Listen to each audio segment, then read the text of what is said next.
അപ്പോൾ നമുക്ക് ഒട്ടും കയ്പില്ലാതെ പാവയ്ക്ക ഫ്രൈ എങ്ങനെ ചെയ്യാമെന്ന് നോക്കാം. ഇത് ഞാനൊരു 3 പാവയ്ക്ക എടുത്തിട്ടുണ്ട്. ഇത് കണ്ടത് അധികം കയ്പില്ലാത്ത പാവയ്ക്കയാണ്.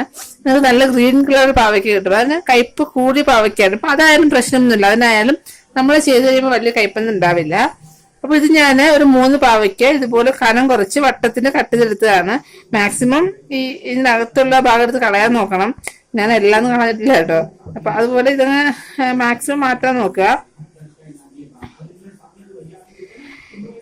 അപ്പോൾ ഇനി ഇതിൽ കുറച്ച് മസാല തേക്കാനുണ്ട്. നമുക്ക് മസാല എടുക്കാം. അപ്പോൾ ഇതിലേക്ക് ആദ്യം ഒരു 1/4 ടീസ്പൂണോളം മഞ്ഞൾപ്പൊടി. ഇതിപ്പോ തീരെ ചെറിയൊരു സ്പൂണാണ് കേട്ടോ. അപ്പൊ ആദ്യം ഞാൻ 1/4 ടീസ്പൂൺ മഞ്ഞൾപ്പൊടി ഇട്ടിട്ടുണ്ട്. ഇതുപോലെ 1 ടീസ്പൂൺ ഫുള്ളായിട്ട് ഗരം മസാലപ്പൊടി.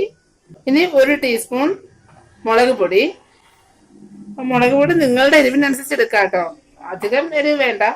ആവശ്യത്തിന് ഉപ്പ്. ഇനി വേണ്ടത് ഇത് 1 ടേബിൾ സ്പൂൺ ഫുള്ള് കടലപ്പൊടി. ഇനി ഇതൊന്ന് ക്രിസ്പി ആകാൻ വേണ്ടിയിട്ട് 1 ടേബിൾ സ്പൂൺ തന്നെ അരിപ്പൊടി, 2 ടേബിൾ സ്പൂൺ തൈര്, 1 ടേബിൾ സ്പൂൺ നാരങ്ങാനീര്. ഈ നാരങ്ങാനീരും തൈരും ചേർക്കുന്നത് കൊണ്ട് തന്നെ നമ്മുടെ പാവയ്ക്കയുടെ കയ്പ് ഫുള്ളായി മാറി കിട്ടും. ഇനി നന്നായി ഒന്ന് മിക്സ് ചെയ്തെടുക്കാം നമുക്ക്. ഇപ്പോൾ ഇത് ഞാൻ ഇതുപോലെ നന്നായിട്ട് മിക്സ് ചെയ്തെടുത്തിട്ടുണ്ട്. നിങ്ങളിപ്പോ ഇതിൽ കാണുമ്പോൾ ചെറിയ കളർ ഡിഫറൻസ് ഉണ്ട് എനിക്കറിയാം. അപ്പോൾ ഇത് ചെയ്യുമ്പോൾ ആവശ്യത്തിന് കുറേശ്ശെ വെള്ളം ചേർക്കണം. ആവശ്യം ഉണ്ടെങ്കിൽ ആവശ്യം ഉണ്ടാവും. കാരണം നന്നായി ഇത് കോട്ടയിൽ വരണമെങ്കിൽ കുറച്ച് വെള്ളം ചേർത്ത് വേണം. കുറേശ്ശെ തിളക്കുകയും ചെയ്യാവും. ഇച്ചിരിച്ച് കുറേശ്ശെ ഒന്ന് ചേർത്ത് ഇതുപോലെ ഒന്ന് മിക്സ് ചെയ്തെടുക്കുക. പിന്നെ ഒന്ന് വറുത്തെടുക്കാം. അപ്പോൾ ഇത് ഇതുപോലെ ഞാൻ എണ്ണ ഒന്ന് ചൂടാക്കി എടുത്തിട്ടുണ്ട്. ഇനി അതിലേക്ക് കുറച്ച് കറിവേപ്പില ഒന്നിട്ടിട്ട് നമുക്ക് ഇനി പാവയ്ക്ക ഇട്ട് കൊടുക്കാം.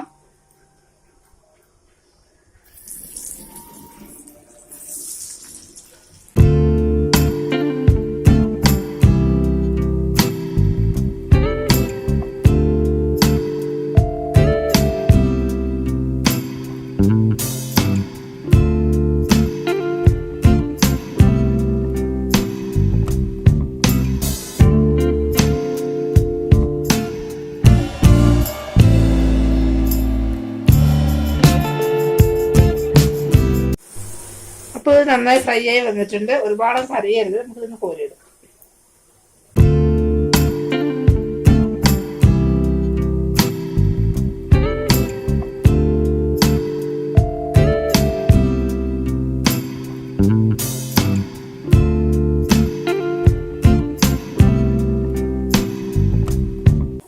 ഇതെല്ലാം ഒന്ന് ഫ്രൈ ആയി വന്നിട്ടുണ്ട്. ഈ പരുവാകുമ്പോൾ നമുക്ക് ഇതിനെ കോരിയെടുക്കാം.